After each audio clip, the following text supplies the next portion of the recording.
গুসা ওড়ে মনে করে কেন কেসি মিসি তার হারাইলেই কারণ কিরে আয় তোর লগে মানুষ কতটা নিমখ হারাম হইলে একজন মানুষের অবিশ্বাস করতে পারে। আজকে প্রায় 5.5 বছর এর কাছে আমি চাকরি করি, মানে এক ফোড়া বিশ্বাস হাতের মধ্যে নেই, মানে সামান্য মানে যারা পরিমাণ বিশ্বাস ওই লোকের কাছে নাই। মানে সবসময় সবসময় এভরি টাইম আই হাতের লগে থাই,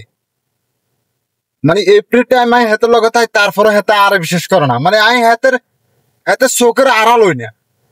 তারপরেও হাতে মানে কি করেছে একটু পরে কবুতর মনে যাস, মানে জানে তেল শেষ হয়ে যাবো আর গাড়ির কবুতর অনেক গেছে তখন এমন একটা রাগ যে লাগে মানে বলার বাইরে, মানে এমন গুসা ওড়ে মনে করে কেন কেসি মিসি তার হারাইলেই কারণ কিরে আয় তোর লগে সবসময় থাকি, তুই যদি আরে এই ধরনের প্রশ্ন করস তুই কোনায় গেছে, তাহলে তখন মনে করো আপনার কাছে কিরকম লিখবো, তখন হাতের কেসি কিছু হারালে মনে করতো না এরকম ভাই, মানে এই লোকের কাছে যারা পরিমাণ বিশেষ নাই।